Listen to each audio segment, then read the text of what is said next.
Te damos la bienvenida a tu programa Palabras de Vida Eterna. En estos momentos vamos a compartir el libro de los jueces de Israel.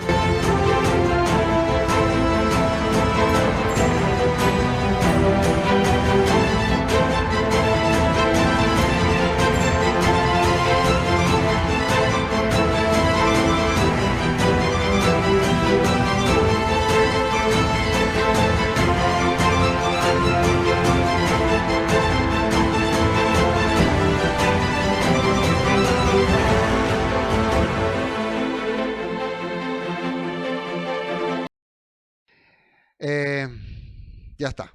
Vamos a empezar porque se nos va el tiempo. Estamos. Entonces,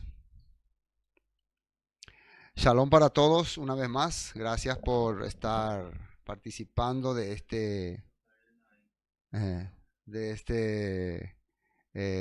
estudio.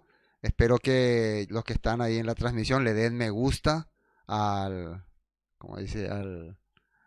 al video y también dejen sus comentarios porque eso nos ayuda. Esto ayuda cada vez que ustedes le dan like, ¿no? Me gusta. Ayuda a que le aparezca a otras personas, ¿no? Otras personas que están ahí mirando su YouTube, le aparece ahí.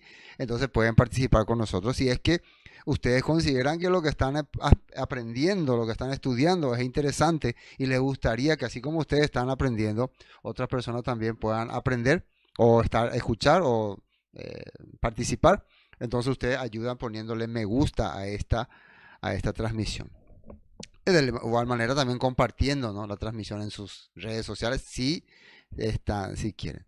Bueno, hermano, la vez pasada compartimos el capítulo 20. Estamos en el capítulo 21, o sea que el último capítulo de Jueces. En teoría, hoy tendría que ser el capítulo final de Jueces, pero no va a ser el capítulo final, y no es porque vamos a hacer dos etapas en el capítulo 21, sino que vamos a terminar con un resumen de todos los jueces. Vamos a hacer un pequeño resumen de todos los jueces que hemos hablado para recordarlo, cómo se llamaban, más o menos qué hicieron, cuáles fueron sus características, y con eso vamos a cerrar. Entonces, hoy sería el penúltimo capítulo. Después de este estudio de jueces, nosotros vamos a estudiar los miércoles un nuevo tema que no va a estar enfocado netamente en un capítulo de la Biblia, sino en temas concretos. Por ejemplo, el Evangelio, las 12 tribus de Israel, temas así, ¿no? Vamos a ir desarrollando, ¿no? Después el rol de la mujer en la Biblia, cosas así, ¿no? Lo que es la salvación, lo que para nosotros representa la salvación, que nosotros entendemos con ser salvo, quién es salvo, así, esas cosas. Vamos a empezar a dialogar los miércoles. Nosotros queremos ponerle un nombre. Yo propuse uno, no sé si les gustaría, escudriñando la Dabar de Elohim. Pero acá me dijeron que es muy largo, ¿no? Entonces vamos a ver, escudriñando, así no, puede llamarse escudriñando. Bueno, eso vamos a hacer. Y los miércoles. Entonces vimos la vez pasada el capítulo 20.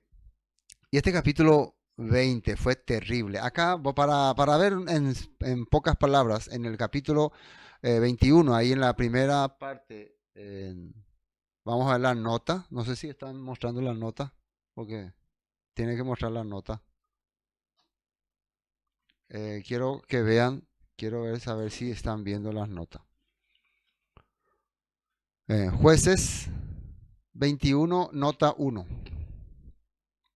Recordamos lo que estuvimos compartiendo estos dos capítulos. En Jueces 19, Salas y narra un levita, el cual su concubina de Belén fue a buscar, que le había sido infiel. Su concubina le había sido infiel. Su suegro le había pedido varios días que se quedara. El quinto día el levita salió de la casa de su suegro con su mujer en el camino y ya estaba oscuro. Así que decidió pedir posada en una casa. El mesonero les permitió posar, pero los benjaminitas, al ver al extranjero, o sea, al levita, quisieron violarlo. Así está apareciendo. La Biblia dice que queremos conocerle, ¿no? El dueño de la casa les dijo que tenía una hija virgen, pero los benjaminitas no le quisieron y ¿Y qué hizo el levita? Fue a ofrecerle a su concubina. Y eso literalmente hemos visto en el capítulo anterior, que el propio levita le agarra del brazo y le empuja y le arroja ahí a su esposa ante los eh, malvados benjaminitas. Esto es algo increíble, ¿no? Acá supuestamente vemos que se sienten ofendidos por el maltrato que le hicieron a esta mujer, se sienten mal por la violación, pero sin distinguir que este propio levita empezó a cometer cosas terribles.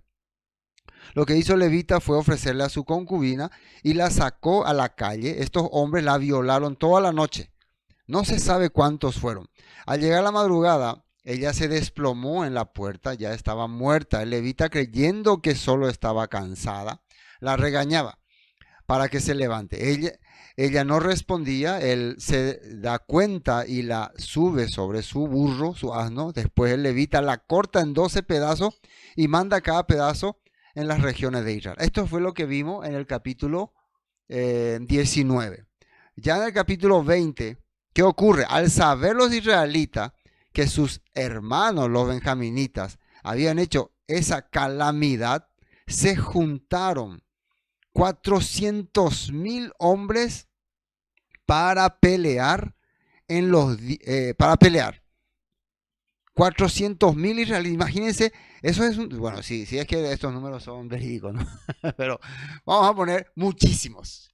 Se juntaron muchísimos israelitas para pelear. En los días que duró la pelea, murieron, de acuerdo a estos datos bíblicos, alrededor de 21,100 benjaminitas y 40,300 hombres de otras tribus de Israel. Esa es una base de hombres. En realidad, según el relato bíblico, no solamente murieron esa cantidad, sino fueron exterminados pueblos enteros. O sea, no se entiende aquí. Ellos, por tratar de hacer justicia, lo que hicieron fue masacre, peor. Ese sí se llama no tener sabiduría. Cuando la persona quiere solucionar algo y empieza a destruir todo, en vez de arreglarlo, destruye todo más. Bueno, eso fue lo que compartimos en el capítulo 19 y 20. Ya el capítulo 21 arranca con lo que pasó con los benjaminitas y solamente había quedado un grupo de hombres, habían sido unos 600 que habían escapado, que eran los más valientes y pudieron escapar. Y ellos estaban refugiándose en un lugar porque ellos tenían miedo. Si a nosotros nos exterminan, Benjamín va a desaparecer. Dice así: los varones de Israel habían jurado en Mizpa diciendo: ninguno de nosotros dará su hija a los de Benjamín por mujer. Atiendan bien este juramento que habían hecho ellos. Y ustedes empiecen a notar la contradicción. El doble discurso. Ustedes saben cuando esa persona que se ofende por algo, pero está haciendo peor. Se ofende por algo que le dicen, pero él está diciendo peores cosas o haciendo peores cosas. Aquí ocurre igualito. O sea, hay mucha gente que escucha alguna cosa y se ofende. ¿Por qué me dijeron esto? ¿Por qué me dijeron? ¿Por qué? Pero nunca piensan en las cosas terribles que ellos han hecho. Acá ellos hacen un juramento: nosotros no vamos a dar nuestras mujeres a los benjaminitas. Bueno, habrán pensado, ¿no? Porque son terribles lo que hicieron con esta mujer, dignidad de la mujer, pobre mujer. Acá todo es pobrecitas las mujeres, no le vamos a dar a estos salvajes benjaminitas, no, jamás. Nuestras mujeres son santas, son sagradas, son así. Así ellos están supuestamente, entre comillas, reivindicando el poder y el valor de la mujer. Y vino el pueblo a la casa de Elohim, probablemente en Betel, ¿no? Y se estuvieron allí hasta la noche, en presencia de Elohim, y alzando su voz, hicieron gran llanto y dijeron: oh eterno Elohim de Israel. Atiendan bien esta oración. ¿Por qué ha sucedido esto en Israel? Que falte hoy de Israel una tribu. O sea, ellos están queriendo responsabilizar al Eterno, al Todopoderoso, de lo que ellos han hecho. ¿Por qué, Señor, permitiste? ¿Por qué? ¿Por qué? Muchas veces las personas, después de que ocurren sus tragedias, su desgracia, ellos quieren culparle a alguien, ¿no? ¿Por qué? ¿Por qué? ¿Por qué Dios permite eso? Nunca está analizando cómo era el contexto de su vida. Recuerden que la escritura nos había dicho que ellos empezaron a adorar a los Baales. Los, eh, los danitas ya habían hecho imágenes, ya tenían, habían idolatrado a un ídolo, redundando eso, y habían esparcido esa adoración por todo Israel. Todo ese relato que vimos de este hombre de Efraín, y se encuentra con un benjaminita, le hace sacerdote, con los danitas, todo eso fue distribuyéndose por todo Israel. O sea, cuando usted ven acá, oh eterno, es todo hipocresía y falsedad. Es el típico que te habla que cree en Dios, que está con Dios, que ora a Dios, pero su vida es adulterio, idolatría, homicidio, crímenes, robo, etcétera. Pero ellos están hablando de Dios. Y ante las personas se presentan como grandes predicadores, como salvadores del alma, pero detrás tienen corrupción total. Bueno, así que, ¿cómo se dice en nuestro lenguaje? Tipo lágrimas de cocodrilos, ¿no? Lágrimas de cocodrilos, eso es decir, ¿no? Que están llorando después de haber masacrado a mucha gente, están llorando. Bueno, versículo 4. Y al día siguiente el pueblo se levantó de mañana y edificaron allí altar, atiéndanme, y ofrecieron holocaustos y ofrendas de paz. Si ustedes se recuerdan, cuando en el libro de Isaías relata en el capítulo 1 que el Todopoderoso está harto, hastiado de su sacrificio, se relaciona a este tipo de sacrificio. Cuando las personas, para justificar su suciedad, su corazón necio, tratan de hacer algo religioso, algún acto religioso. Sí, el Todopoderoso les ordenaba a ellos hacer los sacrificios, tenían propósito de hacer los sacrificios, pero los sacrificios generalmente se hacían en el tabernáculo de reunión y basado en las reglas que el Padre estableció. Pero aquí ellos decidieron, vamos a hacer un holocausto. ¿Qué vamos a hacer? Vamos a hacer un holocausto. El Todopoderoso ya les dijo dónde tenían que hacer. Mientras el tabernáculo estaba en Israel, era en ese lugar donde tenían que hacer el sacrificio. Pero ahora probablemente ellos están acá en Betel, en la casa de Dios, dice ahí el pueblo, y vino el pueblo a la casa, esa casa, para la casa de Dios es Betel, Betel. No era probablemente donde estaba el tabernáculo. Sí, creo que habían traído el arca del pacto, ¿no? Bueno, más o menos. Ellos hacían como se le antojaba las cosas. Ya mezclaban religión con decisión, etc. Bueno. Y dijeron, versículo 5, los hijos de Israel, ¿quién de todas las tribus de Israel no subió a la reunión de Yahweh? Porque se había hecho gran juramento contra él, que no subiese a eterno en Mizpah, diciendo sufrirá la muerte. Bueno, ahora acá nos están revelando, nosotros no tenemos otra parte, por lo visto este era un secreto que recién acá se narra, ¿no? O bueno, por lo menos el narrador que quiere expresar, ¿no? Está haciéndonos entender que cuando ellos tuvieron su asamblea para decidir qué hacer contra Benjamín, tuvieron dos secretos. ¿Y cómo podemos deducir de que esa asamblea no tenía nada que ver con el padre? Porque atiendan bien, una de sus reglamentaciones en su asamblea había decretado que no le vamos a dar nuestras mujeres jamás a los de Benjamín. No vamos a. Primer decreto. Segundo decreto, el que no nos acompañe en esta lucha va a ser sentenciado a muerte. Si, por ejemplo, hubiera algún pueblo que decidiera, nosotros no estamos a favor de lo que hizo Benjamín, pero tampoco estamos a favor de ir a pelear contra Benjamín. El que decida eso será exterminado, será ejecutado. ¿Qué les parece? ¿Ustedes creen que eso habrá sido voluntad del Todopoderoso? Aquí nosotros vemos claramente cuando los hombres se sienten muy espirituales y se reúnen y en el nombre de Yahweh toman decisiones que solamente van a perjudicar. En la antigüedad era así también. En el tiempo de Yeshua era así. Los líderes religiosos se reunían y formaban lo que era su alajá, su takanot, sus ordenanzas, ¿no? Su Masei HaTorah, que hoy en día muchos creyentes o cristianos evangélicos tradicionales no pueden comprender. Cuando Pablo está debatiendo sobre lo que no justifica al hombre, que son las ordenanzas agregadas o malinterpretadas a los líderes judíos. Ordenanzas que eran utilizadas a favor de ellos, no a favor del pueblo ni a favor del Padre. De esas cosas está hablando el apóstol Pablo. Y bueno, en el tiempo del catolicismo también ya se creó primero el concilio de Nicea, donde se reunieron varios líderes religiosos y decidieron cómo se va a adorar al Todopoderoso. Con la Trinidad, con la deidad de Yeshua, con dogmas sospechosos.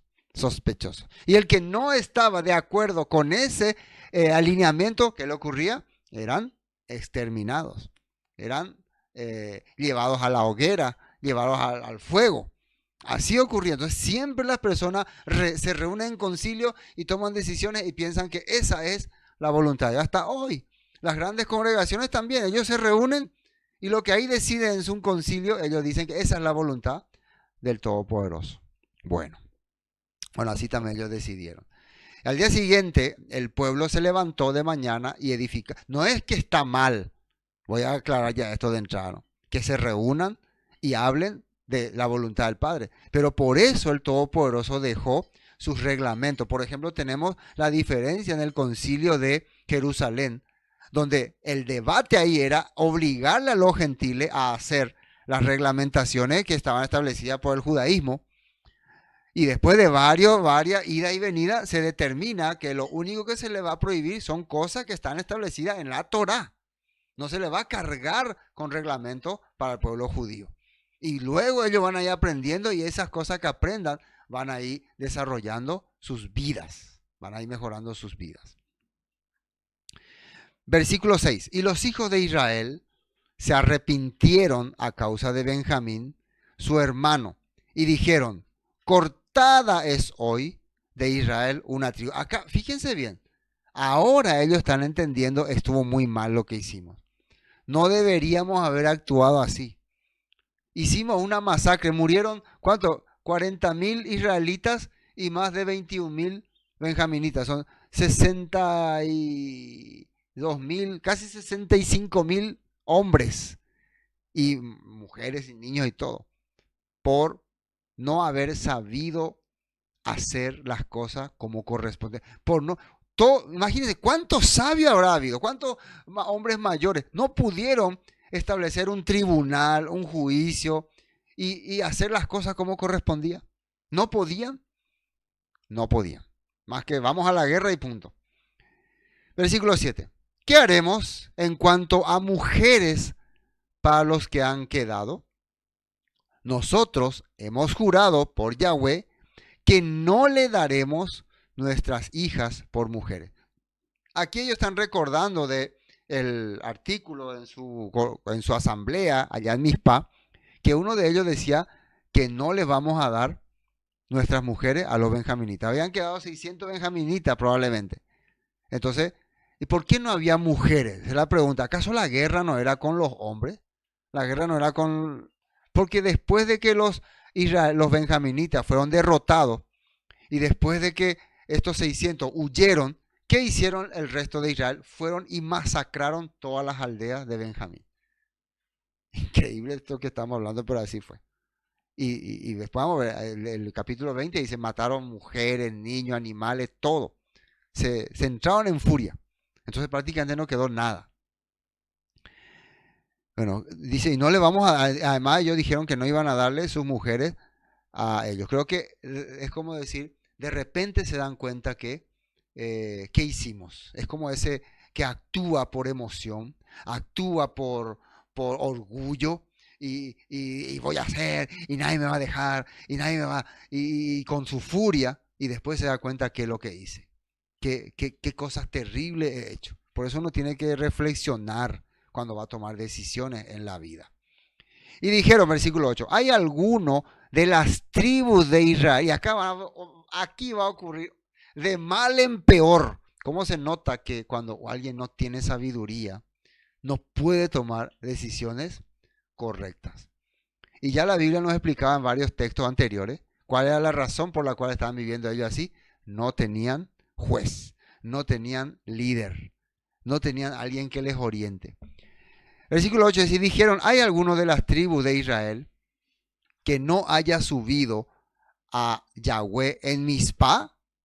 Y hallaron que ninguno de Jabes Galaad había venido al campamento, a la reunión. Y aquí aparece esta ciudad o territorio, Jabes de Galaad. De repente estuvieron analizando, a ver, las personas de Jabes de Galaad no vinieron. Los ciudadanos de Jabes de Galaad no vinieron a pelear con la guerra. ¿Qué decía uno de nuestros artículos? Que si alguien no nos acompaña en esta guerra, va a ser ejecutado, van a ser ejecutados. Versículo 9. Porque fue contado el pueblo y no hubo allí varón de los moradores de Jabes de Galaad. No había ningún representante de Jabes de Galaad. ¿Y qué decidieron? Vamos a ir a exterminar a ese pueblo. Para que podamos tener una idea, quiero mostrarle un mapa. Caleb nos va a mostrar. Para que veamos más o menos dónde está ubicado cada territorio. Si ustedes pueden ver ahí, este es el mapa.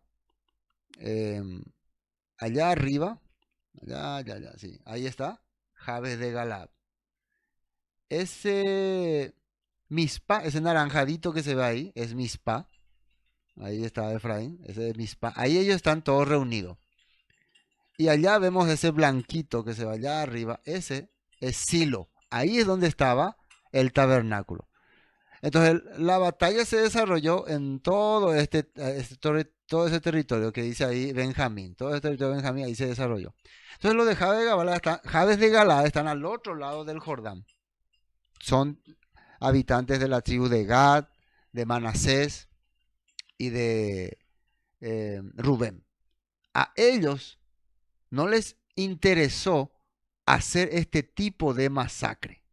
Nosotros no queremos destruir a nuestros pueblos. No queremos ir a esta guerra. Entonces por eso ahora están siendo sentenciados a muerte. Bueno, vamos a la nota 9. Busqué algunos textos que se relacionan para saber qué había ocurrido. Miren que en este lugar había ocurrido cosas interesantes en Jabes de Galaad. Génesis 31, 47 dice, con el fin de conmemorar el suceso, Labán llamó a aquel lugar Jegar Sauduta. Jegar Sauduta. Sauduta. Qué nombre más raro. Que significa montículo del testimonio en arameo. Y Jacob lo llamó Galaad, que significa montículo del testimonio en hebreo. Entonces tenemos dos idiomas, en arameo y en hebreo. Este era el lugar donde Jacob y Labán hicieron un pacto, hicieron un acuerdo de no agresión. ¿Entienden? Muy bien. Allí el lugar era simbólico porque el nombre representaba que este montículo significa que ni tú, ni yo, ni los que estén hacia allá, del otro lado del Jordán, ni nosotros los que estemos hacia acá, un día nos vamos a pelear. Era prácticamente a la orilla del Jordán. Entonces, si ellos tuvieran esa memoria, recordar que aquí nuestros antepasados hicieron un acuerdo de no agresión, no hubieran actuado de esa manera. Ven cuando la gente no conoce la escritura o su historia, cómo uno puede reflexionar en eso. Y también dice en el primer libro de Samuel 11, del 1 al 11, nos dice que el rey amonita Nahas atacó Jabes de Galaad. Al oír de esto, el rey Saúl defendió a los jabegaladitas. Entonces ocurrió un acontecimiento que la primera actuación del rey Saúl, primer rey de Israel, por cierto, de Benjamín, fue ir a defender a los de Jabes de Galaad, que fue donde vinieron los amonitas y los atacaron. En ese mismo libro también nos dice que Saúl fue muerto en la batalla de Gilboa y que los habitantes de Jabes de Galaad fueron y rescataron los cuerpos de sus hijos de Saúl. Claro, esto ya habla de acontecimiento futuro. Probablemente, recuerden que la narración de este texto se ha desarrollado en los tiempos del profeta Samuel, el profeta Natán, y esto ya en los tiempos del profeta Gad, más ya cerca al rey Salomón. Probablemente era una forma de honrar en la memoria de estos habitantes, de estos ciudadanos que fueron ciudadanos, que realmente pasaron muchas cosas difíciles, situaciones difíciles, prácticamente fueron exterminados. La Biblia no dice que fueron exterminados, prácticamente fueron exterminados en aquella ocasión. Y todo por un pacto que hicieron estos israelitas sin tener dirección del Todopoderoso.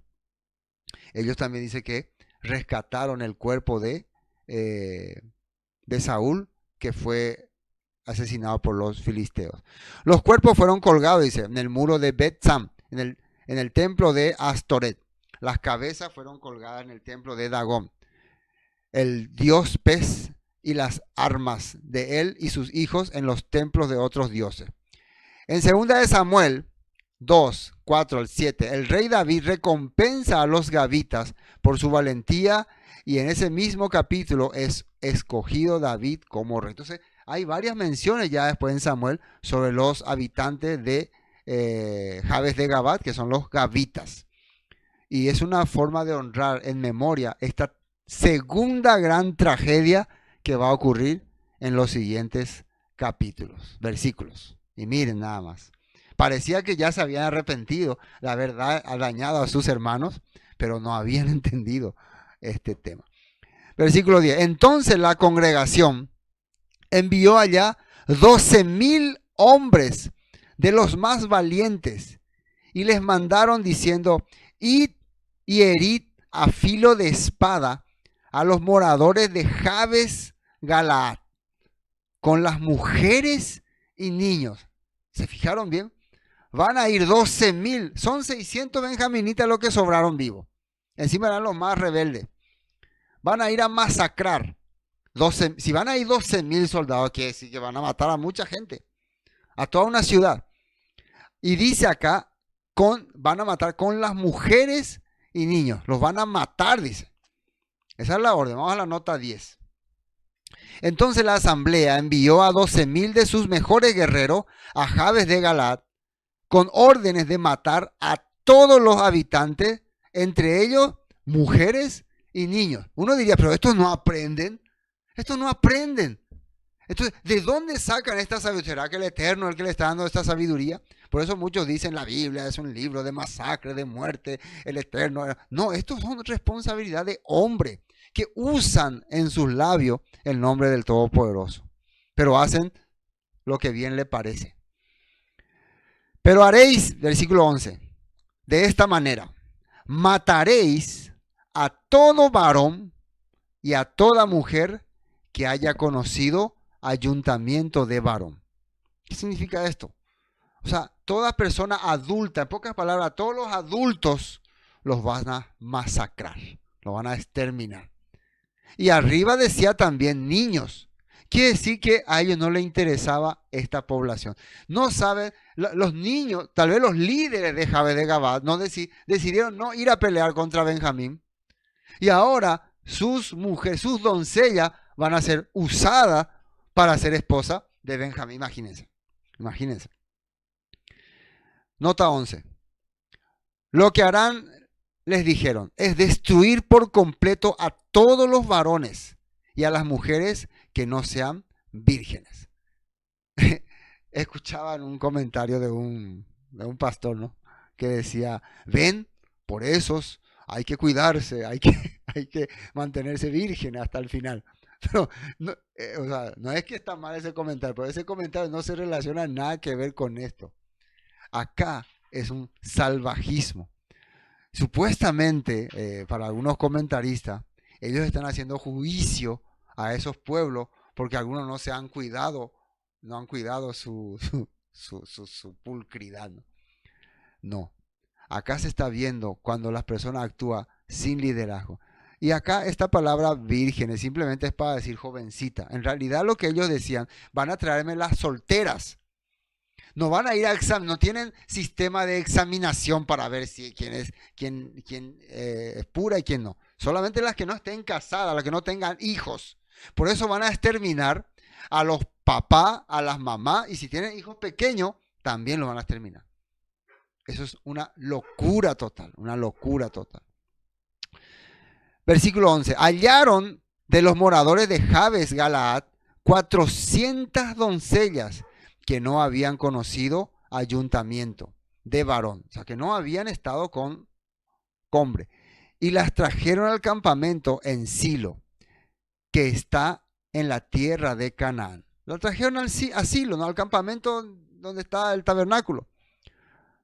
Ahora, ¿esto cómo se entiende? Ir a matar, ir prácticamente por sentencia, por venganza también. Ellos vinieron a vengarse de los ciudadanos de Jabes de Galaad. Si uno empieza a analizar, ¿por qué comenzó todo este problema? ¿Cuál fue la razón? ¿Se acuerdan cuál era la razón? Que unos benjaminitas malvados vinieron y a la pobre mujer de este levita que él le entregó, que él agarró de su brazo y le tiró ahí a ellos, y que él después la despedazó. Ahora ellos están yendo a una ciudad que no quiso ir a guerra con los benjaminitas, y están masacrando mujeres, niños, hombres, y secuestrando doncellas. ¿Dónde está la justicia acá? ¿Quién es aquí el que hace justicia? Uno diría, pero ¿dónde está el creador que permite todas estas cosas? Por eso, los primeros capítulos de Jueces nos dan la respuesta. El pueblo hacía las cosas sin guía del Eterno, se habían olvidado del Eterno y el Todopoderoso se enojó, dice. Entonces usó a los pueblos que estaban ahí, a los filisteos, a los madianitas, a los amonitas, a los amalecitas, para quebrantarlos, para esclavizarlos. No vaya a pensar que esto va a durar así, que esto acá ellos están felices, contentos, matando cuanta gente quieran, pero después van a venir encima de ellos, encima de sus aldeas. El Todopoderoso está viendo lo que están haciendo. Por eso cuando una persona piensa que puede hacer maldades, que puede cometer pecados cuando se le da la gana y nadie le va a decir nada. Sí, en el momento puede ser. Acá, por ejemplo, ellos tenían el poder. Nadie le va a decir nada, pero el Todopoderoso estaba observando. El Todopoderoso observaba sus vidas, sus comportamientos. Voy a descargar mi ira sobre ellos. Voy a hacer justicia con esa gente que fue quebrantada. Por eso vemos que en tiempos de David ellos fueron honrados. En tiempos de Saúl ellos fueron honrados. Era el Eterno que estaba honrando a ese pueblo por tanta injusticia que se le había hecho. Bueno, nota 11 ya vimos, sí. Ya, versículo 12. Y hallaron que los moradores de Jabes Galaad 400 doncellas que no habían conocido varón, y las trajeron al campamento de Silo, que es en la tierra de Canaán. Toda la congregación, versículo 13, envió luego a hablar a los hijos de Benjamín, que estaban en la peña de Rimón, y los llamaron en paz. Entonces, estos 600 hombres que habían huido, ¿se acuerdan? Los que tiraban onda, ¿no? Y le daba hasta en la cabeza, los que prácticamente mataron en una batalla 20.000, en otra batalla 30.000 israelitas. Estos hombres estaban escondidos. Entonces se le fueron a decir, por favor, ya tranquilo, no tengo más problema, vengo en paz, venimos en paz. Tenemos premio para usted. Tenemos un premio hermoso para usted. Después de haber sido ellos malvados, haber hecho un crimen, no haber querido entregar nada, haber provocado una guerra, ahora ellos tienen un premio. Ustedes ven acá alguna cosa, ¿cómo se dice? Coherente, ¿no? Y uno diría, pero ¿por qué esto está en la escritura? Yo ya le expliqué de mi perspectiva, todo esto era una forma de narrar, ¿no? Al pueblo que estaba viviendo en esos tiempos del rey Saúl, el rey David, probablemente en los tiempos del rey Salomón también, que cuando el pueblo se aleja del Padre, cuando se aleja de la guía del Eterno, empieza a hacer tonterías y a cometer toda clase de injusticias. Y por eso recibe disciplina y castigo en su vida. Versículo 14. Y volvieron entonces los de Benjamín y les dieron por mujeres las que habían guardado vivas, miren, guardado vivas de las mujeres de Jabes de Galaad, mas no le bastaron estas. O sea, no, 400 mujeres nomás nos trajeron, nosotros somos 600. se quejaron otra vez. Yo me imagino la mentalidad de esas mujeres, secuestradas, viendo cómo sus padres eran masacrados, su aldea quemada, sus hermanitos tal vez ejecutados sin misericordia, y ellas secuestradas para ser entregadas como trofeo a unos también depravados criminales. Qué tristeza para sus vidas. Pero ahí no terminó todo, ¿no? Si ustedes estaban asombrados por esto, miren lo que va a ocurrir ahora. Estas mujeres dicen que fueron dejadas ahí en el territorio de Silo, ¿no? Silo, ¿no? Eh, y como no bastaban, dice, y el pueblo tuvo compasión de Benjamín porque Yahweh había abierto una brecha entre las tribus de Israel. O sea, de acuerdo a este relato, el Todopoderoso había permitido que ellos tengan otra vez paz. Vamos a dar la nota 15. Yo ya les digo, a mí la respuesta que tengo a cada vez que dicen Jehová, Jehová o Yahweh, es que, ¿por qué el narrador nos pone esa frase? No había rey en Israel. El no tener rey en Israel implicaba que ellos tampoco tenían guía de Dios. Cada quien hacía lo que bien le parecía. Esa es la respuesta correcta. Ellos no tenían alguien que les guíe sobre la voluntad del Padre. Por lo menos en este momento. El pueblo sintió lástima por Benjamín porque el Eterno había dejado un vacío en las tribus de Israel. Versículo 16. Entonces los ancianos de la congregación dijeron, una vez más estos ancianos, ya me imagino ahí como los fariseos en tiempo de Yeshua, o los monjes católicos en tiempo del catolicismo. Entonces los ancianos de la congregación dijeron, ¿qué haremos respecto de mujeres para los que han quedado? Porque fueron muertas las mujeres de Benjamín. Ahora, ¿cómo es que las mujeres de Benjamín fueron muertas? ¿Qué pasó? ¿Acaso la guerra no era con los hombres? Y miren la nota 16. Jueces 21, nueva traducción, dice, raíz de esto, los ancianos de la asamblea preguntaron, ¿cómo podemos conseguir esposa para los pocos que quedan, ya que las mujeres de la tribu de Benjamín están muertas? Así dicen. Bueno, vamos al versículo 17. Y dijeron, tenga Benjamín herencia en los que han escapado, y no sea exterminada una tribu de Israel. O sea, estos que escaparon de esta guerra, que ellos estaban haciendo una guerra de justicia, ahora ya que nos dimos cuenta que fue una guerra injusta, fue una guerra que no tenía sentido, pero vamos a ¿cómo se dice?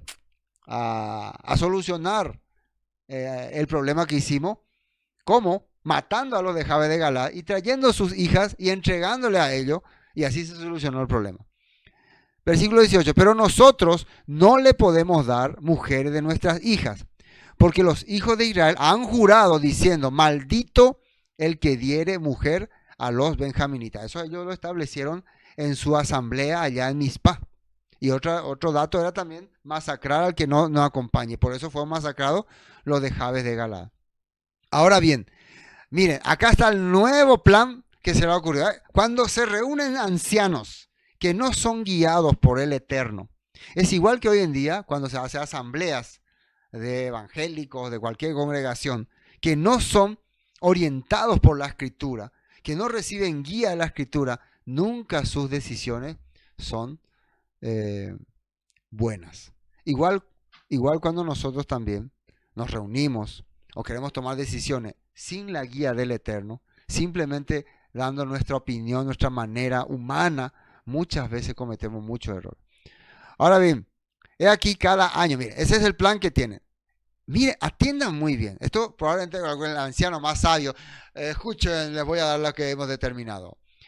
He aquí cada año hay fiesta solemne de Yahweh en Silo. ¿Cuál era una de estas fiestas? Probablemente era la fiesta de Sukkot, donde se salía, se danzaba, se bailaba. Otra fiesta era la fiesta de Pentecostés también, las dos fiestas donde se hacía bailes y las muchachas danzaban, ¿no? Dice, aquí dijeron que cada año hay fiesta solemne de Yahweh en Silo, que está en el norte de Betel. Y al lado oriental del camino que sube de Betel a Siquén, y al sur de Lebón. O sea, cuando todos iban a venir para la fiesta, dice que había en una región donde jovencitas salían danzando, dice, venían danzando para hacer tipo cortejo, ¿no? Dice, y mandaron, versículo 20, y mandaron a los hijos de Benjamín diciendo, id, poned emboscadas en las viñas y estad atentos, y cuando veáis salir a las hijas de Silo a bailar en coros, salid de las viñas y arrebatad cada uno mujer para sí de las hijas de Silo e idos a la tierra de Benjamín. En pocas palabras está diciendo, cuando ustedes van a ir hacia esa región donde, que le mencioné recién, Lebona, Siquem, y ahí las doncellas cuando están preparándose para la fiesta, encima es para una fiesta del Eterno, para una fiesta solemne, que nosotros muchas veces queremos siempre tomar las cosas con, ¿cómo se dice? Con solemnidad. Las fiestas del Eterno son algo sagrado. Pero miren estos tipos cómo lo estaban tomando. Estos hombres ya corrompidos al 100%. Por eso cuando nosotros vemos a algunas personas, y eso a mí me quebra, no me quebra, me entristece, ¿no? Cuando llegan las fiestas del Eterno, las personas, su mente está en su vanidad, en su orgullo. No sé si voy a ir, o tal vez porque el pastor es tan insistente, tal vez vaya. Así está su corazón. Y me hace recordar, ¿no? Ni siquiera menciona qué fiesta, ¿no? Bueno, tal vez no era importante, ¿no? Pero bueno, es una fiesta solemne, dice. Ellos están planeando, o sea, la fiesta está quedando en segundo plano. La fiesta está quedando como una oportunidad para cometer este tipo de acto, que es prácticamente secuestrar. Ustedes van a ver a las doncellas y la que te guste más, anda a agarrarle, alzarle en tu hombro y ya vos te vas para mi mujer, como los viejos salvajes, como los cavernícolas. Así están enseñando a sus ciudadanos. Versículo 21. Y estad atentos y cuando veáis salir las hijas de Silo a bailar en coro, salid de las viñas y arrebatad cada uno mujer para sí de las hijas de Silo e idos a tierra de Benjamín. Y si vinieren, atiendan bien, los padres, claro, porque los padres seguro que están atrás, las hijas primero salen, después vienen los padres para ir a la fiesta. Después cuando los padres vean que los de Benjamín están llevando a su hija, ¡hey! ¿Qué están haciendo ustedes? ¡Sin vergüenza! Van a ir detrás. ¿Quién va a querer que su hija sea secuestrada? Y si vienen y miren lo que dice, y si vinieron los padres de ella o sus hermanos a demandárnoslas, nosotros le diremos, los ciudadanos de esa tierra, al ver que su hija son secuestrados, la lógica es que van a ir a los jueces, a los líderes. Miren lo que hicieron los de Benjamín, robaron nuestra hija. Miren lo que le dicen. Nosotros le diremos, hacednos la merced de concedérnosla, pues que nosotros en la guerra no tomamos mujeres para todos. Además, no sois vosotros los que se la disteis, para que ahora seáis culpados. O sea, ¿qué significa esta palabra?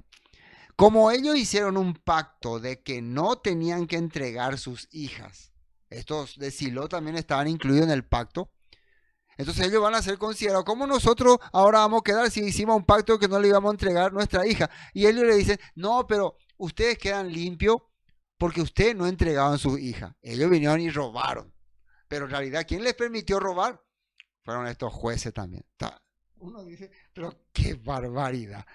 Cuando el hombre se corrompe, como ya todas sus palabras son dañinas. Vamos a la nota 22, algunos textos de la Biblia para entender esta situación, a ver si entendemos. Jueces 21-22. Cuando los padres y los hermanos de las muchachas vengan a reclamarnos, nosotros le diremos, sean comprensivos por favor, dejen que se queden con sus hijas, porque no encontramos esposa para todos ellos. Cuando destruimos Jabes de Galá. Miren cómo están diciendo, por favor, dejen nomás ya que lleven su hija, porque nosotros que fuimos y destruimos todo Jabes de Galá, pero nos faltó mujeres. 400 nomás pudimos, ellos que son 600, 200 doncellas no es lo que necesitamos. Porque no encontramos esposa para todos ellos cuando destruimos con toda facilidad, dice Jabes de Galad. Y ustedes no son culpables de romper el voto, ya que en realidad no les entregaron a sus hijas en matrimonio. O sea, ustedes no son culpables porque ustedes no le entregaron. Sus hijas fueron arrebatadas. Entonces déjenle nomás. ¿Qué pico tanto? Como si las niñas fueran un objeto sin valor. ¿Se acuerdan por qué había comenzado la guerra? Porque habían abusado, maltratado a una mujer. Porque los ciudadanos de Benjamín habían menospreciado la vida de una mujer. ¿Y ahora qué están haciendo ellos?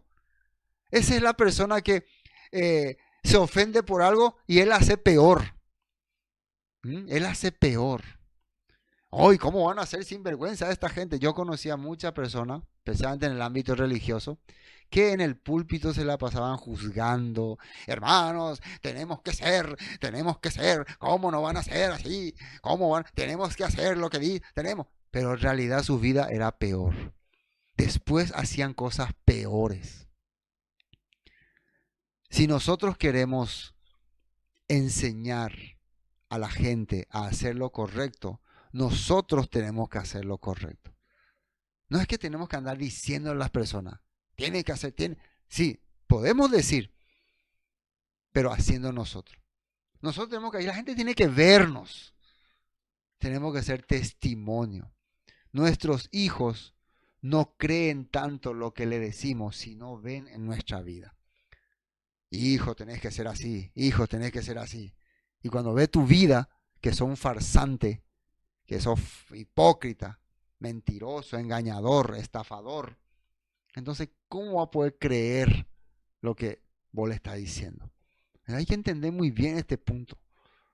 ¿Cómo estas personas se pueden considerar pueblo del Eterno? Por eso van a venir encima de ellos los pueblos. A partir de este momento va a venir encima de ellos la furia de Yahweh. ¿Cómo pasó con el rey David? El rey David también pensó que podía hacerlo. Él se presentaba ante el pueblo como un hombre honesto, honrado, pero él ¿qué había hecho? Aparte de haber abusado de la esposa ajena, mandó matar a su marido y quería que todo esto no se descubra. Pero vimos nosotros lo que pasó. Y probablemente fue en ese tiempo que estas cosas fueron escritas para hacerle entender al pueblo de las injusticias que muchas veces cometen. Vamos a ver lo que dice la Torah con respecto a este tema. Éxodo 20:12. Dice, honra a tu padre. Estos son los mandamientos que hablan sobre el prójimo. Sobre el prójimo es ese tu ser semejante. Este es tu hermano, tu amigo, tu vecino. Dice así, Éxodo 20:12. Honra a tu padre y a tu madre para que tus días se alarguen en la tierra que Yahweh tu Elohim te da. Y una de las formas de honrar a tu padre y a tu madre es no haciendo estas cosas que dicen, no matarás. En realidad ahí no cometerás homicidio. El homicidio generalmente se hacía cuando vos le odiabas a alguien o te quería vengar de alguien y te iba a descargar tu ira por ese alguien. No cometerás adulterio. ¿Qué era el adulterio? Cuando vos teniendo tu esposa empezaba a buscar otra esposa. Eso no es. No confundan, como dice Yeshua cuando dice, oíste que fue dicho no comas adulterio, pero yo digo cualquiera que, cuando él decía cualquiera que mira a una mujer, se refiere a cualquiera que mira a una mujer para hacerla su esposa, para querer hacerla su esposa. Ese ya ha cometido adulterio. Entonces él está avisando nomás, si vos ya estás planeando en tu corazón tener otra mujer, teniendo tu esposa, vos estás cometiendo adulterio y eso no tenés que hacer. Y acá sale no hurtarás. Esta palabra no hurtarás en realidad significa no vas a secuestrar, porque era lo que hacía más la gente en aquella época, secuestrar. Tomar a una persona y usar su vida. Tanto si quería para su mujer, se iba y la secuestraba. Si quería para su esclava, la secuestraba. No hurtarás. No se refería solamente a cosa material, sino en especial a ser humano. Y no hablarás contra tu prójimo, falso testimonio, dice.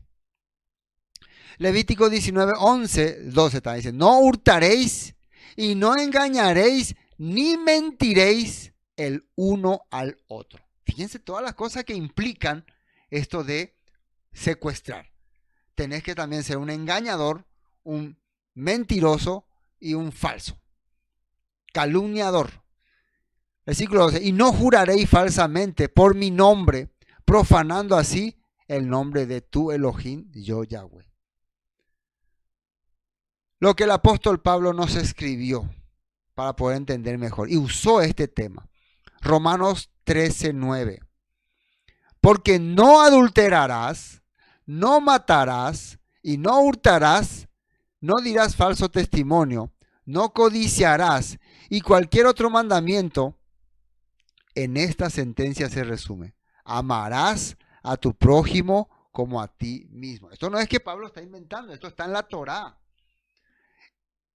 Todos estos mandamientos de no matar, no robar, se resumen en que tengas amor hacia tu prójimo. Porque si vos te vayas a arrasar su ciudad, secuestrar a su hija, ¿qué clase de amor lo que vos tenés? ¿Qué clase de pueblo escogido lo que sos? El amor no hace mal al prójimo. Así que el cumplimiento de la Torá es el amor. Si una persona dice que tiene amor, no va a estar perjudicando la vida de otro, tratando de dañar la vida de otro. Esto es un falso personaje. Y esto conociendo el tiempo, que es ya hora de levantarnos del sueño, porque ahora está más cerca de nosotros nuestra salvación que cuando creímos. Mientras más nosotros empezamos a aplicar lo que la Torá y los mandamientos ponen en nuestro corazón, más cerca estamos de su salvación, dice. Fíjense lo que para la Torá es el octavo mandamiento. Este es un comentario, ¿no? El octavo mandamiento entonces no se refiere al robo o al hurto, sino al robo de personas. El secuestro, la máxima expresión y la forma más cruel de robo, dice. No es robarle a alguien su dinero o su celular, es robarle a alguien su libertad o en muchos casos su vida. No en vano la Torá condena el secuestro como la pena máxima. En la antigüedad, la mayoría de los secuestros no eran extorsivos, es decir, secuestros donde la víctima podía ser liberada si su familia pagaba un rescate. En la antigüedad se secuestraba principalmente para esclavizar. Cuando un pueblo invadía a otro, lo que ahora están haciendo los israelitas con la tribu, con los de Jabes de Galad, la parte más importante del botín de guerra eran los esclavos. Los prisioneros sobrevivientes del pueblo vencido eran tomados como esclavos de por vida. Eso era, y eso el Todopoderoso puso en la Torá para tenerlo en cuenta. Bueno, tenemos que sacarnos al final. Versículo 23. Y los hijos de Benjamín lo hicieron así y tomaron mujeres conforme a su número, robándolas. Sale ahí la palabra, ¿no? Robándolas. Vamos a ver un poco cómo está nuestra traducción viviente. 23. Así que los hombres de Benjamín hicieron lo que se les dijo. Cada hombre tomó a una mujer de las mujeres mientras danzaban en la celebración y se la llevó para que fuese su esposa. Eso dice ahí en esa versión.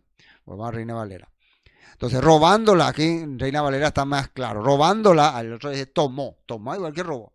Entre las que danzaban. Y se fueron y volvieron a su heredad y reedificaron las ciudades y habitaron en ellas. Empezaron a volver a...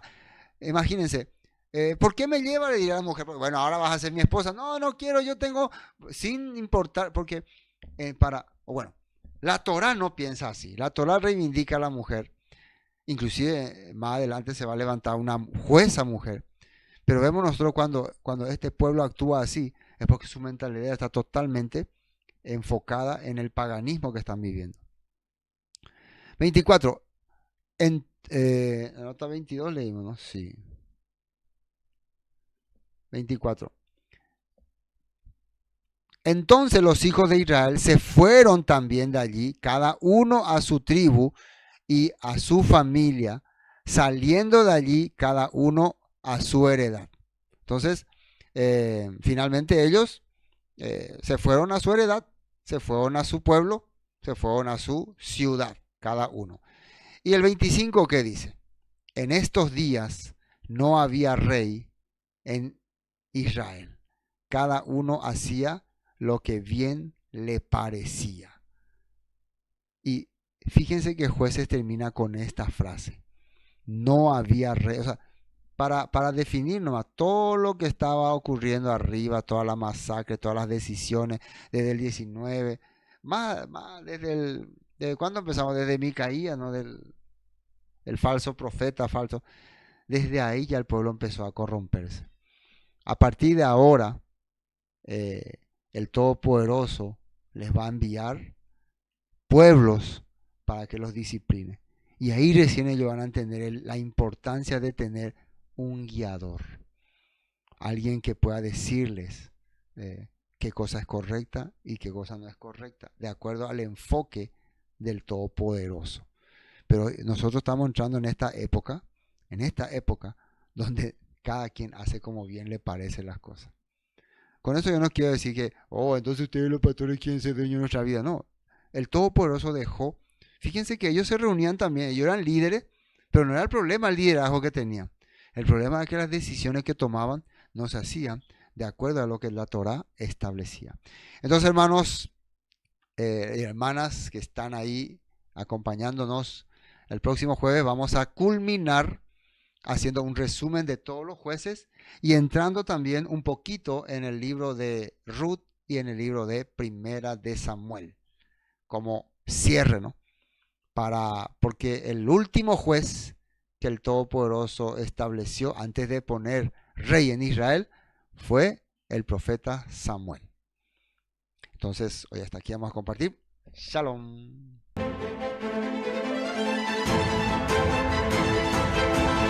Esto fue Palabras de Vida Eterna, con el estudio del libro de Jueces de Israel. Bendiciones y hasta pronto.